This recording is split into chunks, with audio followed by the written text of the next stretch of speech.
कैलासवासी आनंदीबाई तगारे सेवा सदन बालवर्गाच्या वतीनं आयोजित नागपंचमीच्या उत्सवात लहान मुली जणू स्वतःला हरवून गेल्या होत्या। पवित्र असा श्रावण महिना सुरू होताच पहिला सण येतो तो अर्थातच नागपंचमीचा। तमाम महिला भगिनी आणि भक्तगणांना या सणाचे वेध लागून राहिलेले असतात।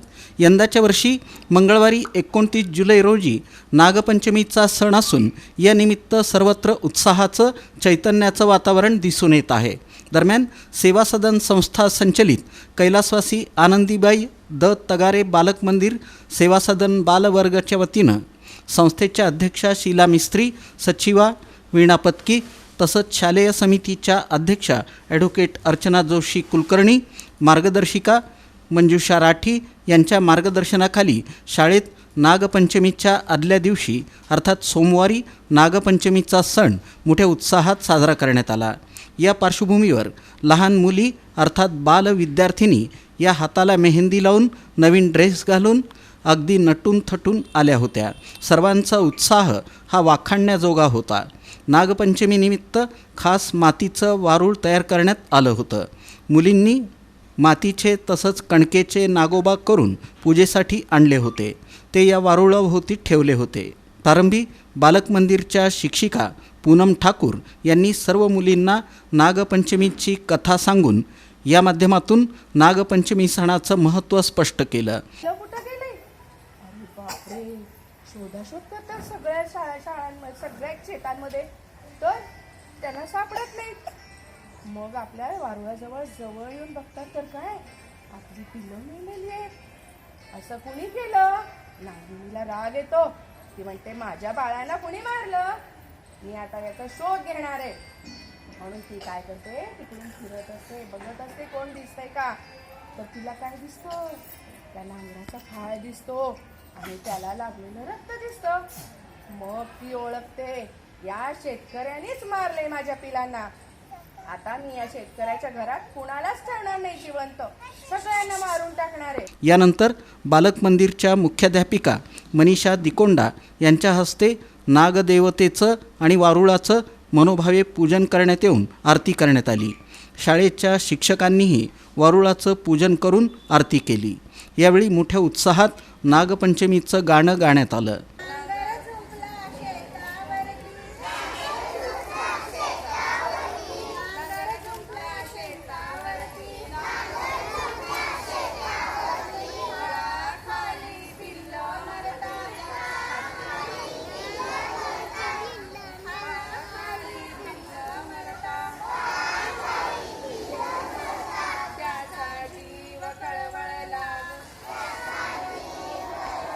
दरम्यान या प्रसंगी लहान मुलींनी आणि शिक्षिकांनी फुगड्या खेळून आपला आनंद व्यक्त केला।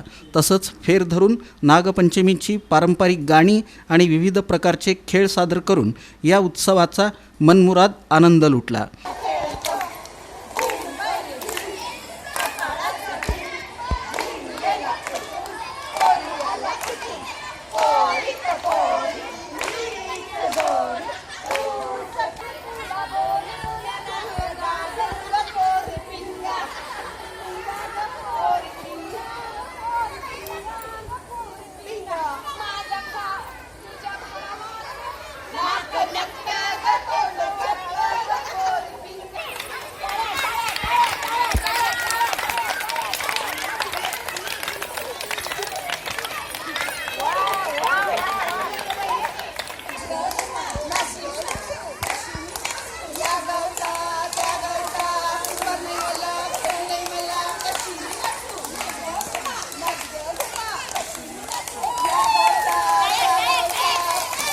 लहान मुलींचा उत्साह हा काही औरच होता।